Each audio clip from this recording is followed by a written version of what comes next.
Hello everyone, welcome back to our channel. आज हम class 10th की कविता फसल पढ़ने जा रहे हैं। तो चलिए इसी के साथ हम स्टार्ट करते हैं। एक की नहीं, दो की नहीं, ढेर सारी नदियों के पानी का जादू। प्रस्तुत पंक्ति में कवि कहते हैं, ये जो फसल है वो किसी एक चीज़ से नहीं या फिर दो चीज़ों से नहीं होती। उसके लिए हमें बहुत सी सारी चीज़ों की ज़रूरत होती है, जैसे ढेर सारी नदियों के पानी का जादू। एक फसल उगाने के लिए नदियाँ बहुत ही महत्वपूर्ण रोल निभाती हैं। फिर से कवि कहते हैं, एक के नहीं, दो के नहीं, लाख लाख कोटि कोटि हाथों के स्पर्श की गरिमा। कवि कहते हैं कि फसल उगाने के लिए बहुत सारे किसान के हाथों की मेहनत चाहिए होती है, तभी एक अच्छी फसल उत्पन्न हो पाती है। फिर से कवि कहते हैं कि एक के नहीं, दो के नहीं, हजार हजार खेतों की मिट्टी का गुण धर्म।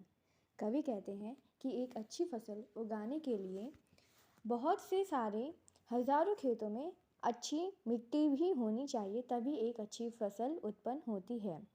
फसल क्या है? अब कवि कहता है कि फसल क्या है, और तो कुछ नहीं है वह, नदियों के पानी का जादू है वह। जैसे जिसे हम पहले पढ़ चुके हैं कि फिर से नागार्जुन जो है वो कहते हैं कि यह कुछ भी नहीं है बल्कि एक नदियों के पानी का जादू है। मतलब एक अच्छे नदी के पानी से फसल बहुत अच्छी उत्पन्न होती है। हाथों के स्पर्श की महिमा है। मतलब एक अच्छी फसल उगने के लिए हाथों के स्पर्श यानी कि हाथ एक बहुत ही महत्वपूर्ण रोल निभाता है। हाथ से संबंधित यहाँ मतलब है कि किसान की जो मेहनत होती है वह बहुत ही महत्वपूर्ण रोल निभाता है। भूरी काली संदली मिट्टी का गुण धर्म है यह। मतलब अभी इसके पहले लाइन में बताया गया था कि हजार हजार खेतों की मिट्टी का गुणधर्म है। अब उसी मिट्टी को यहाँ पे डिस्क्राइब कर दिया गया है, नाम ले लिया गया है कि वह मिट्टी जो है वह भूरी काली संदली मिट्टी का गुणधर्म है। इन्हीं सारी मिट्टियों में अच्छी फसल उत्पन्न होती है। रूपांतर है सूरज की किरणों का, सिमटा हुआ संकोच है हवा की थिरकन का।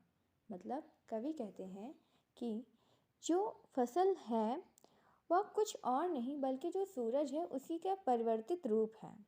और एक अच्छी हवा, मतलब जैसे कि हवा नाचते हुए आती है, उसी से एक अच्छी फसल उत्पन्न होती है। थिरकन मतलब नाचना होता है।